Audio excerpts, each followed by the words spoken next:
नमो बुद्धाय साथियों, धम्म पदम में भगवान कहते हैं यथागारम दुच्छन्नम उठी समति विज्जति एवं अभावितं चित्तं रागो समति विज्जति। कि यदि घर होता है घर, तो यदि उस घर की छत कमजोर है और बारिश का मौसम है, तो घर की छत कमजोर होने के कारण या मरम्मत न करने के कारण बारिश का पानी घर में प्रवेश कर जाता है। उसी तरह से यथा अभावितं चित्तं रागो,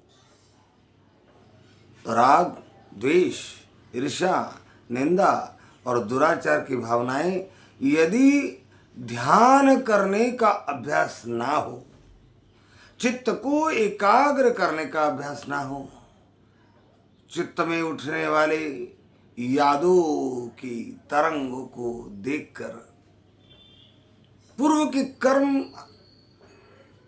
को अनित्य कहकर निकालने की आदत ना हो, नए कर्म उत्पन्न हो रहे, नए विचार सही है गलत है दूर करने की आदत ना हो, सही है तो उसको संग्रह करने की आदत ना हो, यानी चित्त को एकाग्र करने की आदत ना हो, ध्यान करने की आदत हो, वो तो चित्त खाली रहता है और खालीपन कुदरत बर्दाश्त नहीं करती। इसलिए चित्तो समति रागो समति विज्जति, चित्त में राग, द्वेष, दुराचार की भावनाएं प्रविष्ट हो जाती है। अब हम लोग बुद्ध धम्म को पहले तो समझे ही नहीं है।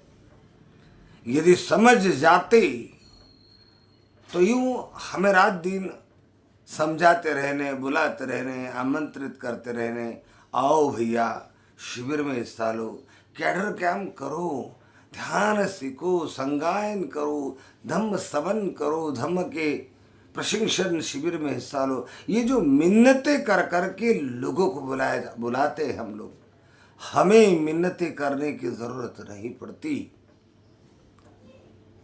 और लोग दूर नहीं भागते क्योंकि उनको धर्म का परिचय हुआ होता, धर्म जान चुकी होती, तो और धर्म को जानने का उनमें इच्छा होती, लगान होती। लेकिन दरवाजे दोनों तरफ से बंद नहीं है। बुद्ध विहारों में बौद्ध भिक्षु आते हैं, वे चाहते कि मैं जिस शहर में पहुंचा हूं, लोग शाम को 200-300 लोग मेरे पास आ जाएं और मैं उन्हें धम्म वाणी सुनाऊं, धर्म समझाऊं, ताकि उनमें श्रद्धा निर्माण हो, वे उसका आचरण करें और उस धर्म का लाभ ले। लेकिन लोगों के तरफ से धम्म के दरवाजे बंद है।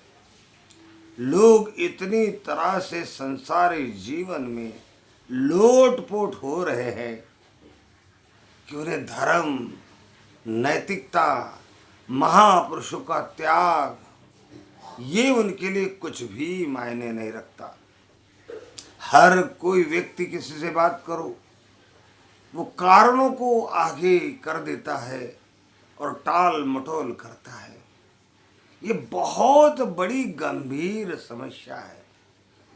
जैसे इनके ऐसे बर्ताव से ऐसा महसूस होता है कि इन लोगों को अंधेरे से उठाकर उजाले में लाने का जिस व्यक्ति ने प्रयास किया, इन लोगों को अज्ञान के खाई में पड़े हुए थे, बाहर की दुनिया दिखाने के लिए जिन महापुरुषों ने परित्याग किया, जला डाला अपना जीवन, इनके प्रति भी इनके मन में कृतज्ञता नहीं है। सारा समाज केवल औपचारिकता, यहां से ऊपर जय भीम बोलेगा, यहां से ऊपर नमो बुद्धाय बोलेगा, यहां से ऊपर औपचारिकता निभाने के लिए कहीं फंक्शन में आ जाएगा। श्रद्धा नाम की कोई चीज उसमें दिखाई नहीं देती। उसमें ये जो बुद्धिज्म है उसको सीखने की इच्छा शक्ति दिखाई नहीं देती। उसे समझने के लिए वो समय देना नहीं चाहता।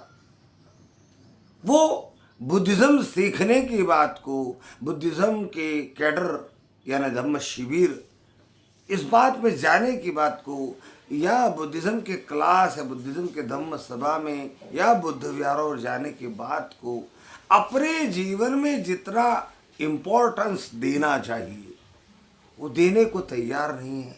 उसके आंखों पर अपने परिवार के विकास की, अपने परिवार को आगे बढ़ाने की और आगे बढ़ जाने की जो होड़ लगी, उसकी जो पट्टी बंधी हुई है, इस पट्टी ने उसको बुरी तरह से अंधा बना दिया है।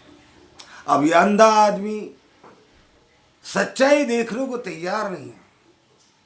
धर्म एक अनमोल अमूल्य जिसकी कोई कीमत नहीं है, और धम्म ही, ये विचार, ये वाणी ही तुम्हें सुख देगी।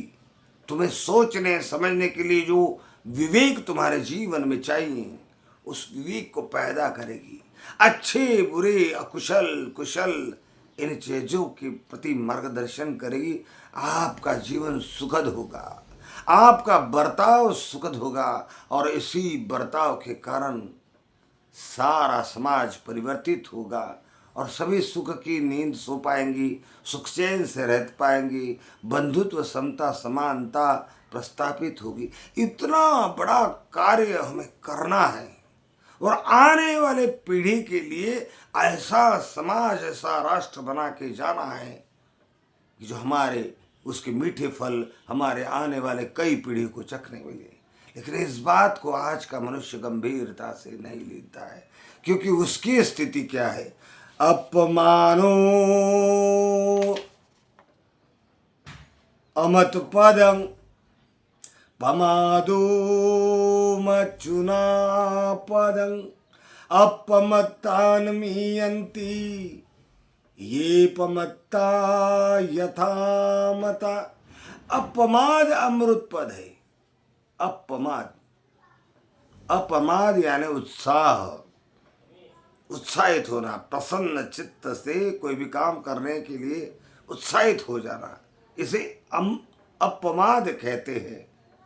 और कहते हैं भगवान के अपमादो अमत पदं, धर्म के प्रति, सामाजिक परिवर्तन के प्रति, अपने स्वयं के बदलाव के प्रति, वैचारिक परिवर्तन के प्रति जो उत्साह चाहिए, वो उत्साह अमृत का पद है। और धर्म के प्रति, धर्म प्रशिक्षण के प्रति, धर्म कार्य के प्रति जो आलस्य है, वो मृत्यु का पद है।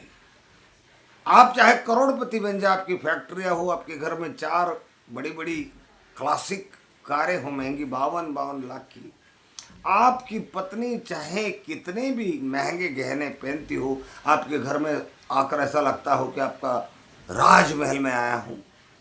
हम आपके घर में आते हैं तो आपका ऐसा महसूस हो, देखो कैसे देख रहे, ओह कितने हम कितने क्या हैं।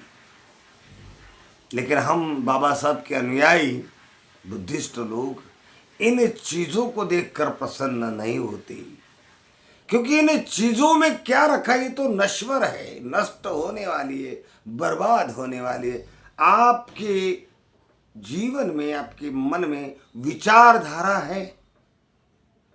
आप डॉक्टर है, इंजीनियर है, वकील है, अफसर है, जो कुछ भी है, बहुत पढ़े लिखे हैं, लेकिन विचारधारा ही आपके पास नहीं है, तो आप समाज के किस काम के, आप मूवमेंट के किस काम के? आप मूवमेंट में नहीं आओगे, और सारे समाज के उत्थान के लिए जो मूवमेंट बनी है उसमें आपका कोई योगदान नहीं होगा। आपका अपने आप, आपके कदम, आपके विचार, आपका अनुसरण मनुवाद की तरफ होगा, क्योंकि आप करोड़पति बन गए, उच्च शिक्षित बन गए, लेकिन विचारधारा से तो आप भिखारी हैं। आपके पास विचारधारा नहीं। ऐसे बड़ौदा में 5 लाख अनुसूचित जाति के लोग हैं, कम से कम 3 लाख लोग उच्च पढ़े लिखे, डिग्री, बड़े बड़े अफसर है, बिजनेसमैन है, बहुत कुछ है, लेकिन क्या काम का ऐसा जीवन जिसमें विचारधारा ही ना? तो ये विचारधारा इसलिए नहीं होती है कि अपमादो अमत पदम, अपमादो मच्चुनो पदम। प्रमाद होता है, आलस्य होता है, बहानेबाजी होती है, टाल मटोल की बातें होती है। जो टाल मटोल करता है, आलस्य करता है, ऐसा व्यक्ति मृत्यु के समान, मरे हुए आदमी के समान ही है। कह रहे अपमत्ता न मियंती ये पमत्ता यथा। साथियों, यदि समाज बहानेबाजी छोड़ दे, आलस्य छोड़ दे, बौद्ध विहार पे आए, केवल इतना समझ ले कि हम जिन महापुरुषों के समाज में जन्मे हैं और जिन महापुरुषों के कारण दुनिया को देखने में सफल हो रहे, दुनिया देख पा रहे, सारी सुविधाएं हमें, मुक्ति मिली है दलदल से जिन्होंने निकाला हमें, उन महापुरुषों ने क्या कहा, क्यों ज्ञानी बनने को कहा, क्यों बुद्धिज्म अपनाने को क्यों कहा। तो हम बुद्धिस्ट है, हमें बुद्धिज्म समझना चाहिए, या हम बुद्धिस्ट नहीं है तो समझने का प्रयास करना चाहिए, क्योंकि महापुरुष ने कहा कैसा है क्या है जानने का प्रयास करना चाहिए। और एक दिन में नहीं जाना जा सकता, तो आपको मूवमेंट में संघम शरणम गच्छामि संघ के साथ जुड़ना होगा। अगर आप जुड़ते हैं तो सारा का सारा वातावरण बदलने लगता है। आप बड़े बड़े स्वामीनारायण के मंदिर देखते, बड़े बड़े गुरुद्वारा देखते, बड़े बड़े मंदिर देखते हैं, आप देखोगे कि उन मंदिरों पे भीड़ होती है, तो बुद्ध विहारों पे भी भीड़ लगने लगेगी, शिविर आयोजित हुआ करेंगे।